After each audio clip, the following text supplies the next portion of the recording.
Nous venons de terminer l'examen des programmes des candidats Les Républicains à la primaire et nous pouvons en faire le résumé suivant. Il n'y a pas beaucoup de propositions dans les programmes des Républicains en ce qui concerne l'environnement, ni une vision très large de ces problématiques.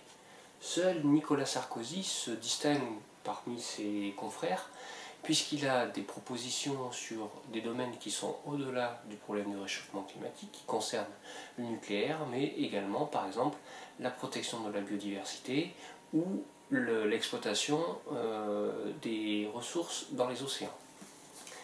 Malgré tout, le programme des Républicains peut subir deux reproches essentiels.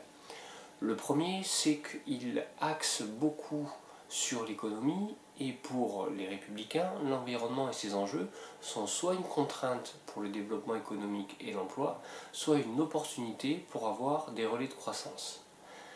Deuxième point qui peut être reproché, et là on prend un peu de recul, c'est que les candidats Les Républicains ont une connaissance assez sommaire des problématiques de l'environnement et de sa dégradation, et de ce fait, ils n'ont pas forcément bien la compréhension de l'enjeu que représente ce point-là.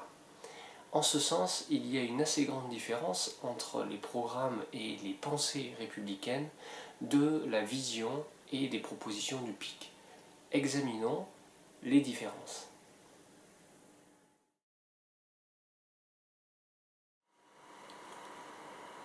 Pour le PIC, le problème de l'environnement ou de sa dégradation est plus large que le simple souci lié au réchauffement climatique. Ce thème-là est bien sûr très important, mais d'autres impacts humains montrent que l'ensemble de la problématique est lié au mode de développement humain. La déforestation des forêts primaires, la disparition de la biodiversité, la diminution des ressources et la quasi-disparition d'une partie des métaux, par exemple, sont autant d'exemples qui illustrent le fait que le développement humain pose problème. Il faut voir que depuis que l'homme exploite la nature, il ne sait pas que les ressources qu'il utilise sont limitées. Il s'en est rendu compte au XXe siècle et il a d'abord nié le problème, puis ensuite en a pris conscience, a voulu repousser ses limites en mettant en place des systèmes de recyclage, une économie circulaire, mais malgré tout, il n'a pas réussi à stopper le phénomène ou à l'inverser, tout juste à le ralentir.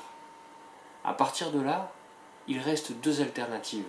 La première, c'est la décroissance, c'est-à-dire le fait d'arrêter de se développer, de revenir sur des pratiques anciennes et donc de stopper le développement humain. La deuxième voie, c'est la science.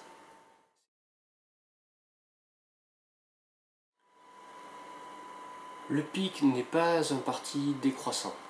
En effet, il considère que l'homme a besoin de se développer et c'est ce qu'il a toujours fait. C'est dans ses gènes, c'est dans sa culture, c'est dans sa façon d'être et de faire, et il ne peut pas lutter contre ça au risque de se perdre. À chaque fois que des civilisations ont commencé à décroître, elles ont amené avec ça leur lot de misère et de malheur. Ainsi, le PIC choisit la deuxième voie pour solutionner les problèmes liés à la préservation de l'environnement, c'est-à-dire la science.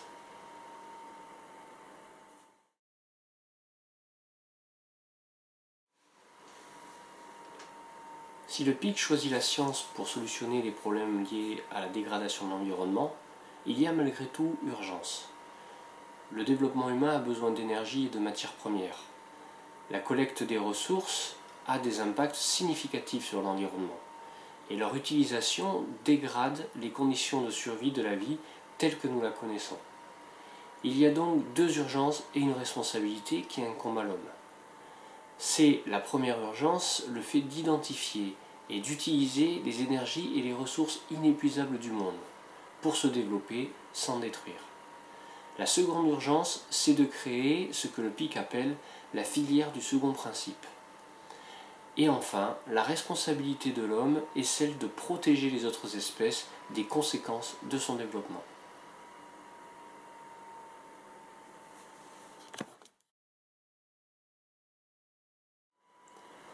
Il y a donc deux urgences pour la science. La première, c'est de trouver des énergies inépuisables, renouvelables, qui n'ont pas d'impact sur l'environnement. et également des matériaux qui soient eux aussi inépuisables et renouvelables à l'infini. Pour l'énergie, le PIC est ainsi favorable au soutien de la recherche sur la fusion nucléaire. Une énergie propre, une énergie qui crée des déchets radioactifs, mais qui sont d'une durée de vie de moins de 100 ans, et avec des technologies qui présentent des risques d'accident beaucoup plus faibles que la fission nucléaire. En effet, la fusion nucléaire est une réaction qui peut être arrêtée à tout instant de façon brutale. Le PIC est aussi favorable à soutenir les énergies solaires, qui existent déjà, mais à les développer. Il est favorable au développement de l'hydrogène obtenu à partir de l'eau, qui serait une énergie nomade qui remplacerait les énergies fossiles. La technologie existe déjà, mais aujourd'hui elle est moins rentable que les énergies fossiles. Enfin, le PIC, pour ce qui est des énergies, est favorable à la biomasse, à condition qu'elle ne soit pas en contradiction et en concurrence avec d'autres utilisations, que sont l'agriculture, qui utilise des sols également, que ce soit la filière bois, la construction, le tourisme, et que donc cette filière s'intègre dans des usages déjà existants.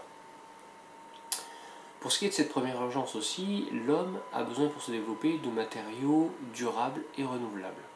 Il puise aujourd'hui en effet dans le sol de la planète des matériaux toujours plus rares et il les disperse à travers ces technologies et le faible recyclage.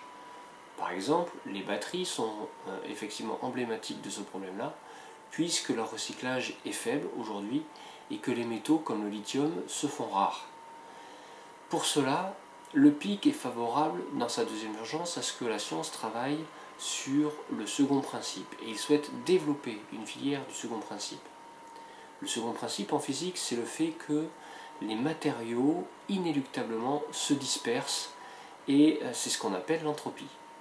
Mais il y a une force dans l'humanité, ou plutôt sur Terre, qui lutte contre ça, une force dans l'univers qui lutte contre ça, c'est le vivant.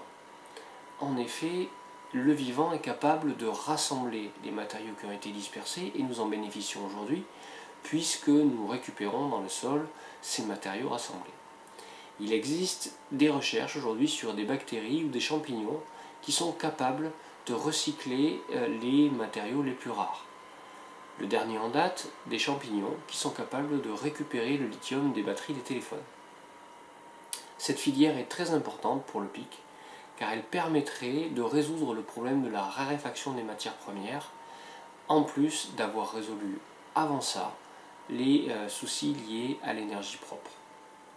La responsabilité qui incombe à l'humanité, nous allons l'exposer à présent.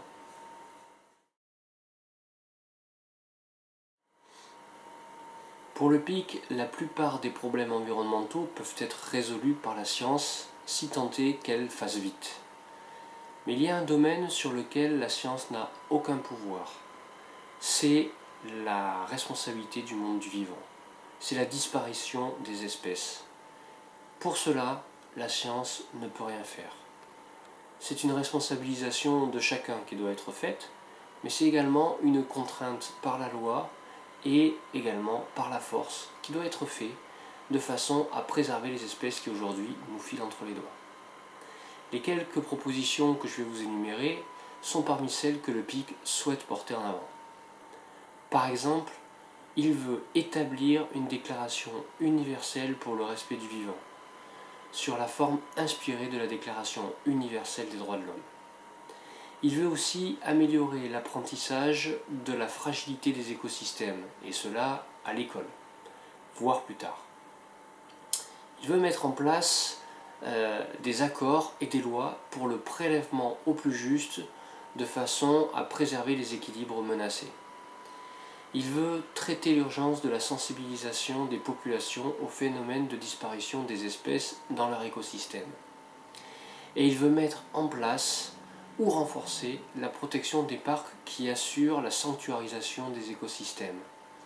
Il veut le financer par la communauté internationale qui a une responsabilité vis-à-vis de ça.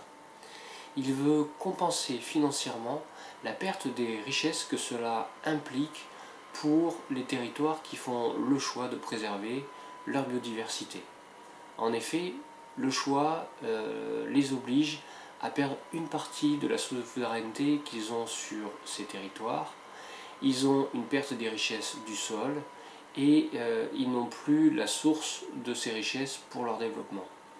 Il faut donc que ces pays aient un intérêt, une récompense au fait de faire face à ce sacrifice que nous-mêmes, par le passé, n'avons pas fait.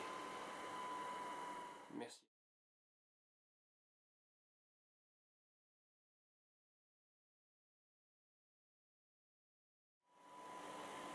Ainsi, les candidats les républicains ont une connaissance assez faible des problématiques environnementales si l'on exclut les programmes de Bruno Le Maire et surtout de Nicolas Sarkozy.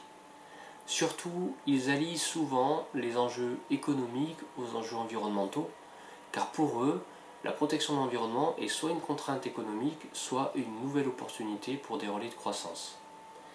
Le PIC se différencie des républicains sur de nombreux points. Premier de ces points-là, il n'y a pas de lien entre la protection de l'environnement et le développement économique, en tout cas pour relancer la machine à job. En effet, pour le PIC, les problèmes environnementaux sont liés au développement humain, et c'est un problème. Pour autant, le PIC est défavorable aux politiques de décroissance. Il considère que la solution, c'est la science, à condition qu'elle aille rapidement sur ces domaines-là et qu'elle soit efficace. Pour le PIC, la science est capable de résoudre de très nombreux problèmes. Le réchauffement climatique, c'est en fait un problème d'énergie et d'utilisation d'une certaine forme d'énergie. Le PIC pense donc qu'il faut développer les énergies totalement renouvelables à faible ou à aucun impact environnemental. Fusion nucléaire, développement de la biomasse, énergie solaire. Il est aussi favorable à un développement d'une filière du second principe, de façon à obtenir des matériaux qui soient renouvelables à l'infini, même des matériaux rares. Ce second principe, c'est la dispersion de ces matériaux-là. Et pour lutter contre, c'est le vivant, car le vivant est capable de rassembler la matière. Enfin, le PIC, s'il croit beaucoup en la science, considère qu'elle est incapable de résoudre le problème de la disparition des espèces animales et végétales. Pour cela, il souhaite une déclaration internationale pour lutter contre la raréfaction des espèces, et puis il souhaite qu'il y ait de la législation, de la contrainte et de l'aide aux pays qui possèdent une forte biodiversité, de façon à ce qu'ils aient un intérêt à protéger cette biodiversité. Le PIC a donc une approche tout à fait différente, une approche scientifique et une approche législative et exécutive pour résoudre les problèmes environnementaux. Merci à tous. Prochain chapitre sur les candidats les républicains, l'immigration, l'intégration, la sécurité. Suivez-nous.